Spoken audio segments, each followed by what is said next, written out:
Next हम लोग आते हैं कि भाई निलपोटेंट मैट्रिक्स क्या होगी। तो निलपोटेंट मैट्रिक्स की डेफिनेशन देख लेते हैं कि सबसे पहले मैट्रिक्स कैसी होनी चाहिए भाई, स्क्वायर मैट्रिक्स होनी चाहिए। A square matrix is called nilpotent matrix. वो आपके पास सेटिस्फाइड करे कि ए की पावर जो के है वो किसके इक्वल आना चाहिए, नल मैट्रिक्स के इक्वल आना चाहिए। नल मैट्रिक्स मतलब उस वो ऐसी मैट्रिक्स जिसके सारे एलिमेंट जो सारे उसके एंट्रीज है मैट्रिक्स के क्या हो, जीरो हो। उस तरह के मैट्रिक्स को हम लोग क्या बोलते हैं, नल मैट्रिक्स बोलते हैं। यहाँ पर ये क्या है, ये जो ओ दिख रहा है ये क्या है, जो जीरो दिख रहा है ये कैसी मैट्रिक्स है, ये नल मैट्रिक्स है। मतलब हम ए की पावर के करें और उसके जो नई मैट्रिक्स ए की पावर के करने के बाद जो नई मैट्रिक्स हमारे पास बने वो कैसी मैट्रिक्स बननी चाहिए, नल मैट्रिक्स बननी चाहिए। या फिर अगर मैं उसकी एक पावर, जैसे मैंने ए की पावर के किया और उसे उसकी एक पावर कम कर दूं तो वो नल मैट्रिक्स नहीं बननी चाहिए, does not equal to zero. Where के आपके पास क्या होना चाहिए, कोई पॉजिटिव इंटीजर होना चाहिए। और जो ओ है, जो जीरो ये दिख रहा है वो क्या है, किसको रिप्रेजेंट कर रहा है भाई, वो नल मैट्रिक्स को रिप्रेजेंट कर रहा है। एंड के इज द ऑर्डर ऑफ, जो के होगा वो क्या होगा, निलपोटेंट मैट्रिक्स ए का क्या होगा, वो ऑर्डर होगा। ठीक है, या फिर उसी को हम लोग बोलते हैं इंडेक्स बोलते हैं, या फिर निलपोटेंट मैट्रिक्स ऑफ ए भी बोल सकते हैं। ठीक है, मतलब वही उसका क्या हो जाएगा, इंडेक्स होगा, या फिर आप आर्डर बोल सकते हो, दोनों में से कोई।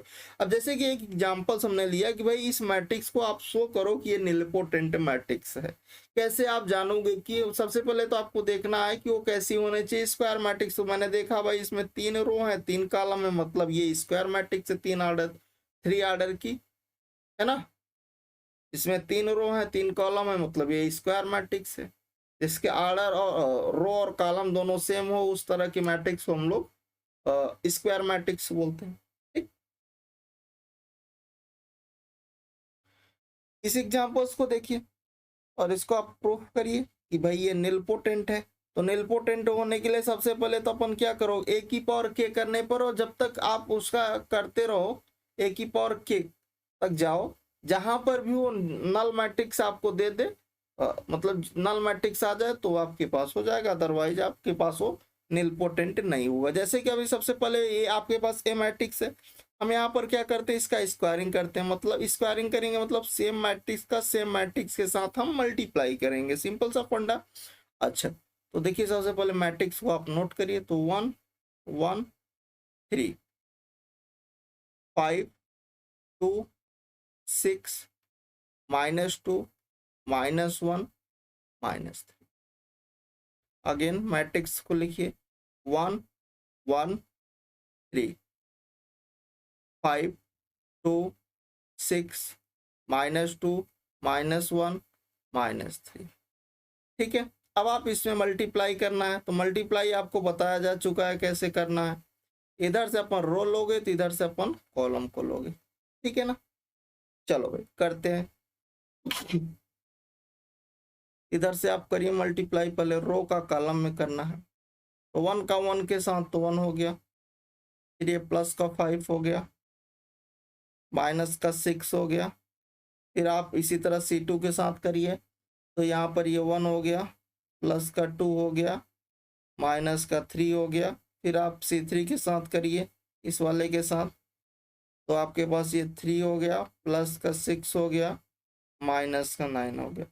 फिर आप देखिए इस R2 वाले का करिए इस C1 के साथ। ठीक है, इस R2 रो का इस C1 के साथ करना है ना, तो 5 1 जब 5 हो गया, और यहाँ से 5 2 जब 10 हो गया, और माइनस का यहाँ 12 आ गया। फिर आप जब C2 के साथ करोगे तो ये 5 हो गया, प्लस का 4 हो गया, और माइनस का 6 हो गया। फिर आप जब C3 के साथ करोगे तो ये 15 हो गया, और ये 12 हो जाएगा, इधर माइनस का 18 आ गया। ठीक ना, नेक्स्ट आप C3 इस वाले का करिए R3 का, तो यहाँ से हो गया ये माइनस का 2, और इसका इस पहले इसमें करेंगे C1 के साथ, तो ये -2 हो गया।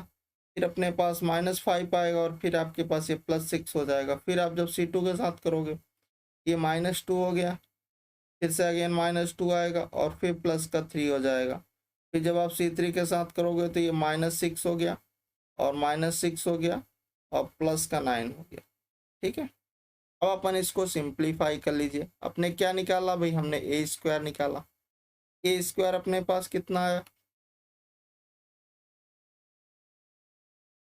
इसको आप सिंप्लीफाई करिए तो यहाँ से 6 जीरो हो गया, ये भी जीरो हो गया, ये 9 जीरो हो गया, इधर आपके पास 15, इधर आपके पास 3 आ गया, ठीक है, और इधर आपके पास 3 आ गया, ये आपके पास 9 आ गया, इधर आपके पास -1 आ गया, -1, और मतलब अभी ये नल मैट्रिक्स नहीं बनी।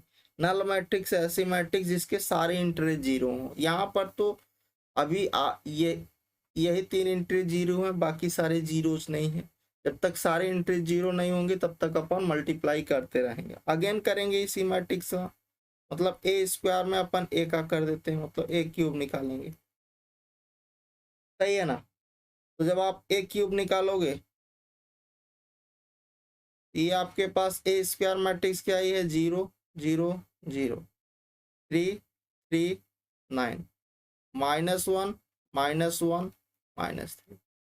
ये मैट्रिक्स आपके पास, ये वाली मैट्रिक्स नोट कर दीजिए, ये है 1 1 3 5 2 6 -2 -1 और -3, ठीक है। अब अपने को करना है मल्टीप्लाई। तो जब आप मल्टीप्लाई करोगे, इधर से अपन रो लोगे, इधर से अपन कॉलम। तो जैसे अपन करोगे तो देखो, अपन इधर करते हैं। तो देखिए पहले जीरो वाले का करोगे तो 0 + 0 + 0 + 0, इधर भी आपके पास 0 + 0 + 0, और जब थर्ड वाले के साथ करोगे 0 0 0। अब इस वाले का, R2 वाले का करना इस C1 के साथ, ठीक है। तो यहाँ पर आपके पास कितना हो गया, ये 3 हो गया, प्लस का 15 हो गया, और माइनस का 18 हो गया। फिर आप जब C2 के साथ करोगे तो अपने पास कितना आ जाएगा, 3 + 6 -9। फिर जब C3 के साथ करोगे तो 9 + 18 माइनस का 27। अब इस वाले का करिए तो यहाँ पर आ गया आपके पास -1 -5, और आपके पास 3 2 जा 6 प्लस का 6, ठीक है। फिर आप C2 के साथ करिए इसके साथ, तो जब इसके साथ करोगे तो फिर से अगेन -1, ठीक है। फिर आपके पास -2, और फिर आपके पास इधर प्लस का 3। इधर आप करिए C3 के साथ, इस वाले के साथ, तो अपने पास आ गया -3 -6 + 9। अपन देखोगे यहाँ पर कि आपको ये कौन सी मैट्रिक्स बन गई, 0 0 0 0 0 0। सारे इसके इंट्रीज क्या होंगे, ऑल इंट्रीज इसकी 0 हो गई। मतलब ये जो मैट्रिक्स बनी, ये कैसी मैट्रिक्स आपकी बन गई, नल मैट्रिक्स बन गई। ये किसके इक्वल हो गई, ओ के इक्वल हो गई। This is for null matrix. तो जब ये नल मैट्रिक्स बन गई तो हम इसको क्या बोल सकते हैं कि जो ए क्यूब यहाँ पर किस पर, ये देखिए आपके पास ये जो 0 दिया, स्पेस नहीं है तो अपन इधर ही कर देते हैं, ये ए क्यूब पर आपको 0 मिला। 0 का मीन्स यहाँ किससे है, नल मैट्रिक्स से है। तो ये जो 3 होगा, के की वैल्यू कितनी आई, 3, तो के इक्वल टू जो 3 होगा,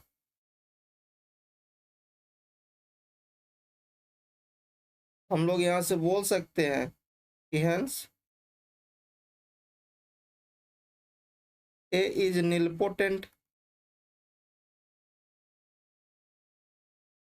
ऑफ कितने ऑर्डर का, 3 ऑर्डर का है ना, या फिर हम लोग उसको बोले इंडेक्स 3, ठीक है। कि 3 ऑर्डर का वो निलपोटेंट बोल सकते हैं, या फिर 3 ऑर्डर उसका जो मैट्रिक्स है उसका जो इंडेक्स होगा वो 3 होगा, ठीक है। के की जो वैल्यू हो, जिस पर वो 0 दे दे, उसके 0 का मतलब नल मैट्रिक्स दे दे, जिसके सारे इंट्रीज क्या हो, 0 हो।